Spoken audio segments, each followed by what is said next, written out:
and welcome to the Property Wealth Podcast. Today we're diving into something super exciting for anyone looking to maximize their real estate investments. That's right, Sarah. We're talking about refinancing rentals, specifically the BRRRR strategy, which stands for buy, rehab, rent, refinance, and repeat. It's a powerful way to build long-term wealth. Absolutely. It's all about turning your rental properties into cash flow machines. You know, for folks over 40, it's a fantastic way to leverage what you already have. Exactly. And we'll cover some practical steps on how to approach each part of the BRRRR process, like understanding when to refinance and how to identify the right properties to invest in. Plus, we'll share some real-life experiences, right? Because hearing how others have navigated this journey can be really inspiring and relatable. For sure. And we'll also touch on some common pitfalls to avoid, things that can trip you up if you're not careful. I think that's so important. It's not just about the potential rewards, but also being aware of the risks. So let's get into it. Yeah, let's start with the first step in the BRRRR process, buying the right property. Great. So what should investors be looking for when they're in the market? So, Sarah, when we talk about refinancing rentals, especially using that BRRRR strategy, it really hits home for a lot of folks over 40. Absolutely, Mike. I mean, many listeners are thinking about retirement timelines, right? They want to ensure they have enough cash flow to support their lifestyle. Exactly. If you've been investing for a while, you might have properties that have appreciated significantly. Refinancing allows you to take some of that equity out and reinvest it, which can be a game changer for your retirement plans. Right. And with inflation on the rise, it's crucial to have assets that can keep up. Real estate tends to be a solid hedge against inflation, Yes. I remember a client, let's call him Tom. He had a couple of rental properties that had appreciated quite a bit over the years. When he refinanced, he pulled out enough cash to buy another property, and it's really helped him stay ahead of inflation. That's such a great example. People might not realize that refinancing can provide a way to create more cash flow, which is especially important as we age and might not want to be as hands-on with our investments. Right, and it's not just about the numbers either. There's an emotional side to this. Many folks want to ensure a legacy for their families. Yes, wealth transfer is such an important topic. By utilizing cash-out refinancing, you can not only boost your own cash flow, but also set your kids up for success down the line. Exactly. You could use that cash to pay for their education, help with a down payment on their first home, or even fund a business venture. It's about creating opportunities for the next generation. And think about how that impacts your peace of mind. Knowing you're not just relying on your retirement savings, but also building a portfolio that can support your family. That's really powerful. It is. And let's not forget about the current market trends. With interest rates fluctuating, refinancing can be a strategic move. If you locked in a lower rate before, pulling cash out now at a slightly higher rate could still be worth it if the numbers make sense. Definitely, and it's all about being proactive rather than reactive. If you wait too long, you might miss out on that opportunity to leverage your current equity. Absolutely. I had a client named Lisa who was hesitant to refinance because she was worried about the rates. But once we ran the numbers, it showed that even with a higher rate, she was still going to come out ahead in the long run. That's a great point. It's not just about rates in isolation. It's about the bigger picture. How does the cash flow from that new property compare to the cost of the refinance? Exactly. And many people don't realize that while rates might go up, the rental market can also respond positively. More people are looking to rent, which can mean higher rental income, even in a shifting market. Right, and talking about shifting markets, it's so important to stay informed and adaptable. If you're over 40, your approach to investing might need to change. Yes, you have to think strategically. Maybe you shift from being more aggressive to focusing on stability and cash flow. It's all about finding that balance. And that brings us to the emotional aspects. Many people find comfort in property. It provides a sense of security that's hard to replicate with stocks or other investments. Exactly. Real estate is tangible. You can see it, touch it, and you know it's there. That can provide a psychological boost, especially when you're thinking about retirement and the future. And I think for many, it's about feeling in control, right? When you make these smart financial moves, you're taking charge of your future. Absolutely. I've seen it firsthand. Investors who take these steps often report feeling more secure and confident about their financial future. They're not just waiting for retirement, they're actively building it. That's so encouraging. It's like taking the reins of your destiny, rather than just letting life happen. Exactly. And with the right strategies in place, you can really maximize your potential. It's about having a plan and knowing how refinancing fits into that plan. So true. And as we get ready to dive into the core strategies, it's essential to keep these motivations in mind. The why behind what you're doing can really drive your actions. Yes, and as we discuss the specifics, remember that this isn't just a financial decision. It's about your whole life and what you want to achieve moving forward. Perfectly said, Mike. Let's get into those core strategies that can help our listeners make the most of their refinancing options. So, when we talk about refinancing rentals, especially with the BRRRR method, that's buy, rehab, rent, refinance, repeat, there's a lot to unpack. Right. It sounds like a lot, but when you break it down into steps, it becomes much more manageable. Exactly. First off, after you've bought a property and done the necessary renovations, you want to focus on the rental aspect. Getting a good tenant in there is crucial. Yeah, and that's where the numbers start to matter, right? You want to ensure your rental income covers your expenses and then some. Absolutely. A good rule of thumb is the 1% rule. It means you should aim to charge about 1% of the purchase price as rent each month. If you buy a property for $200,000, you should try to rent it for around $2,000. So if you're not hitting that 1% with your rental income, you might want to reconsider the investment then. Exactly. If your rent is lower, it could be a red flag. But of course, there are exceptions based on the market. Sometimes, you might still have a great investment, even if you're under that threshold. Right. Like in a hot market where properties appreciate quickly, you might be okay with a lower rent because of the potential for value increase. Totally. Now, once you have your rental tenant in, you'll want to track your expenses. The 50% rule comes into play here. Oh yeah. That's the one where you account for about 50% of your rental income going toward expenses, right? Exactly. So if you're collecting $2,000 a month in rent, you should expect about $1,000 to go to expenses like maintenance, property management, and insurance. That's good to know. It helps keep things realistic when you're budgeting for your properties.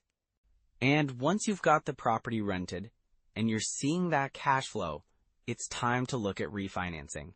The goal here is to pull out some of that equity you've built through renovations and appreciation. How does that process typically work? Well, you start by contacting a lender, and they'll want to assess the value of your property. They'll send an appraiser to determine what it's worth now that you've made improvements. So if you bought the property for $200,000, spent, say, $50,000 on renovations, and the appraiser says it's now worth $300,000? Then you've created $100,000 in equity.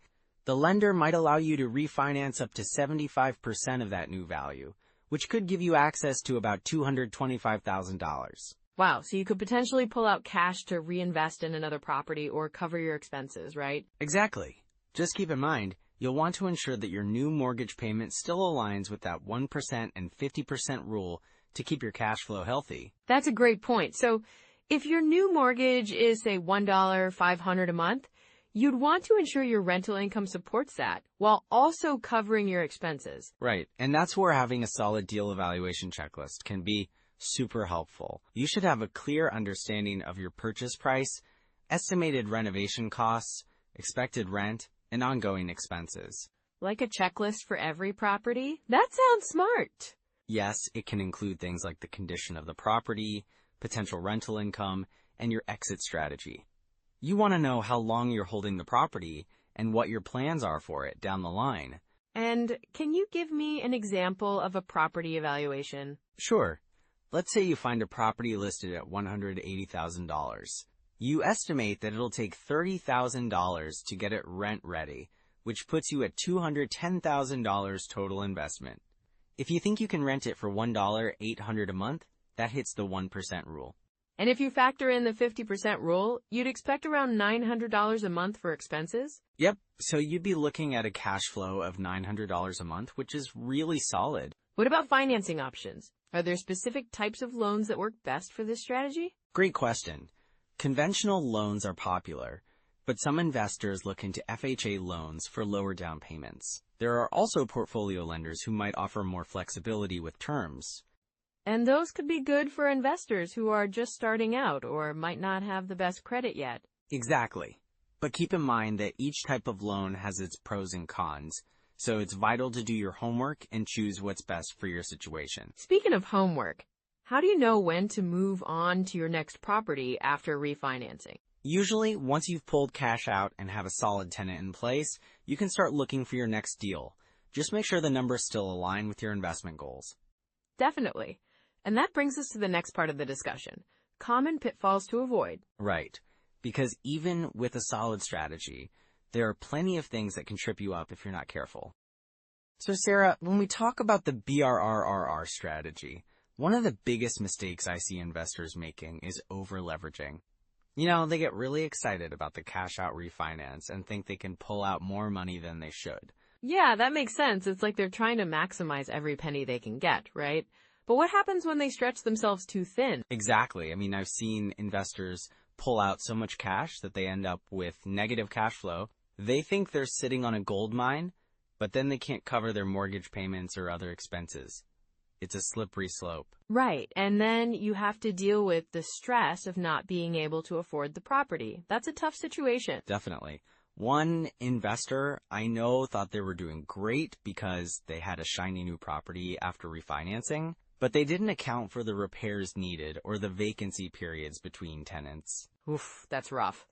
So they weren't factoring in those hidden costs, huh? Yeah, precisely. It's not just the mortgage you have to think about. There are property taxes, insurance, maintenance. All of that can add up really quickly. And then there are the tenants. The tenants. That's another pitfall. Some investors underestimate the importance of screening tenants properly.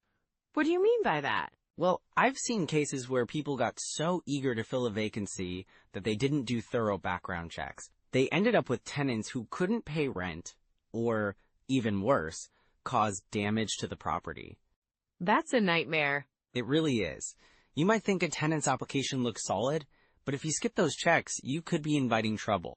So what's the best way to avoid that kind of situation? Take your time with the tenant screening process. Check credit scores, rental history, and even get references. I know it can feel tedious, but it's worth it in the long run. Definitely. And I guess it ties back to cash flow too, right? Exactly. You can't ignore cash flow when you're investing in rentals. Some investors focus too much on appreciation, thinking, I'll cash out later. But if your property isn't generating income, you're in trouble. Right. If you're not careful, the property could end up costing you more than it makes. Yes, and timing the market is another common mistake.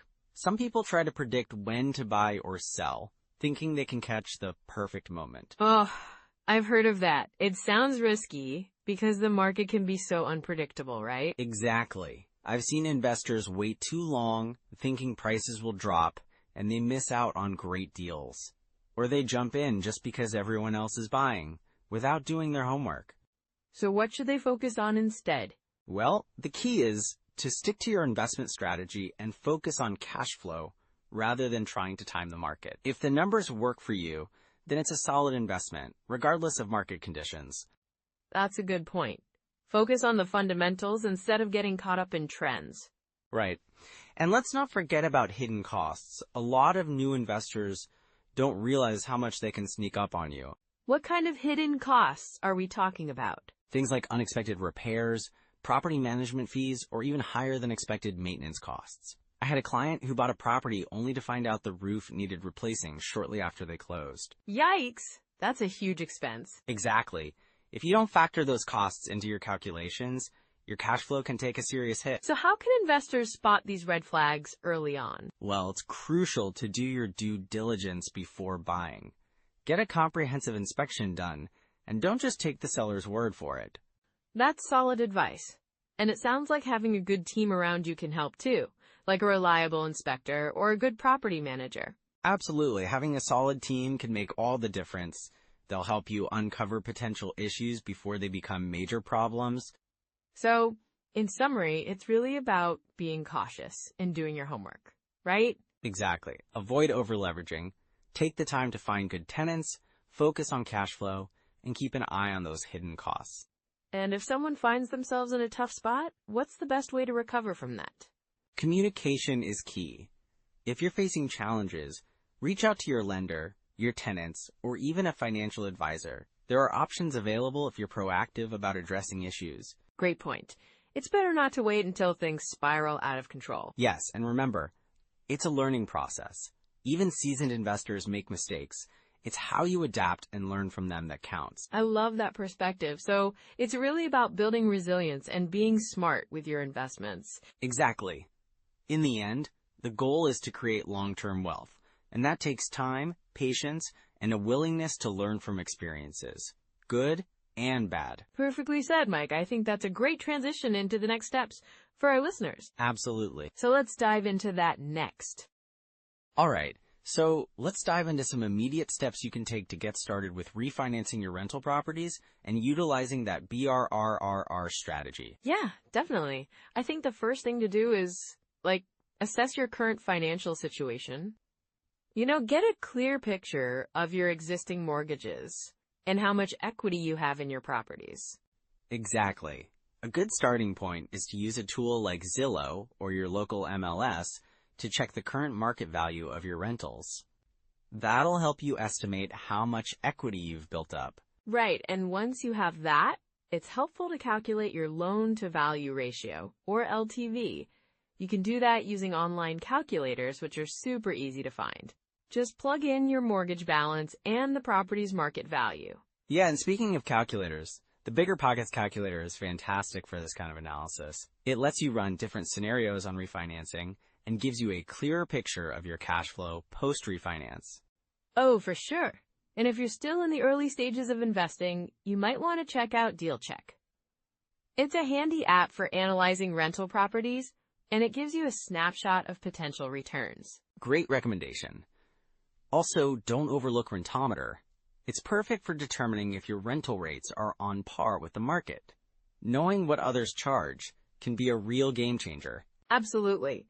Once you've got your numbers down, it might be a good idea to connect with a mortgage broker who understands investment properties. They can give you insights into the best refinancing options available. And remember, it's not just about the numbers. You want to build relationships with professionals in the industry? Find a good real estate agent who knows your local market well. They can help you identify potential investment opportunities. That's such a good point. And speaking of professionals, joining local real estate meetups can be a great way to network. You'll meet other investors, share experiences, and gain insights that you might not find elsewhere. For sure. And you don't have to jump in all at once. Start small. Maybe commit to analyzing one deal per week, just to get comfortable with the process. Yeah, that sounds manageable. And if you want to dive deeper, there are some fantastic books and podcasts out there. The book on rental property investing by Brandon Turner is a great resource. Oh, that's a classic. And there's also the Bigger Pockets podcast. They cover a ton of topics related to real estate investing, including refinancing strategies. Right. Listening to those can really help you stay motivated and informed. Just make it part of your routine, like while you're commuting or working out. Definitely. And don't forget to keep track of your progress. Maybe set up a simple spreadsheet to monitor your properties, performance, and your refinancing goals. That way, you can easily see how you're doing over time. I love that idea.